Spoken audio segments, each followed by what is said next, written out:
The Jewish Institute for Television and Cinema and USC's Norman Lear Center have released a new study about Jewish representation, or lack thereof, in Hollywood. It found that 30% of Jewish characters were portrayed as wealthy, 50% with, quote, elite jobs, and half of Jewish parents were considered overbearing, and just under half of male characters had two or more characteristics associated with the nebbish stereotype.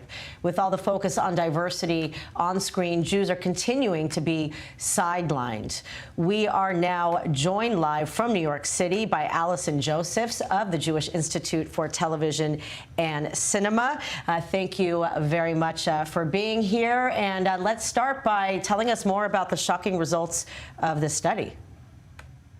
Yeah, so I think that there is this misconception that because Jews, quote unquote, run Hollywood, that our representation is fine. And so I think we need to clarify that misconception, which I would actually call a trope. 100 years ago, several Jews founded Hollywood because they were escaping persecution. They were shut out of many fields, not so different from what we're seeing today, to be honest. And they built this empire of their own, as historian Neil Gabler put it.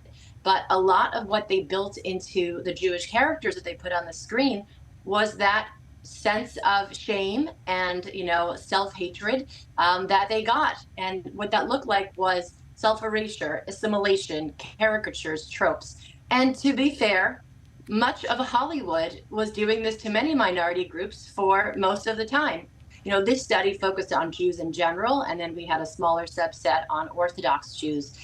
We would love to also study Israeli characters in a future study. It's our hypothesis that the Israeli character that used to be the helpful Krav Maga person or the ex-Mossad agent that would help fight the bad guys, there's now what we're seeing anecdotally is an increased viciousness and violence in Israeli characters, and kind of putting the blood libel of Jews onto the Israeli characters themselves. And so we'd like to study how those characters used to be and how they're being portrayed now. But if you kind of take a step back and you think about the vilification of Orthodox Jews, and that was actually the most vilified group of the bunch, with, about half of Orthodox mentions being negative or judgmental, around a third of speaking Orthodox Jews being ex-Orthodox, a high frequency of dissatisfaction in their lives. If you think about what makes us uniquely Jewish, it's our heritage and it's our land. And if you think about Jews that are the most connected to Jewish heritage and the most connected to Jewish land, it's not surprising that that would be the ways that we would be the most attacked on screen.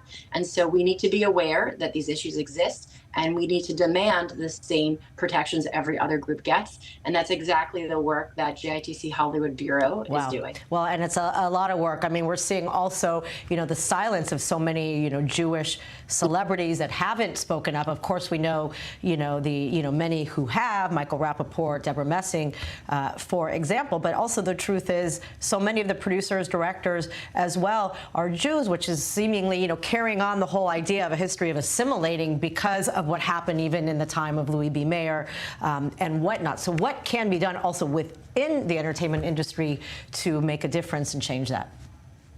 So one of the things, besides getting the consultants in the room and sort of calling out what the problems are, we would like to build writers' labs in the future where we take Jewish writers and we teach them Torah, we teach them Jewish history, we have them have meaningful Shabbat and holiday experiences, so Jewish pride and Jewish knowledge can be filled within, and that will affect the types of storytelling that we do.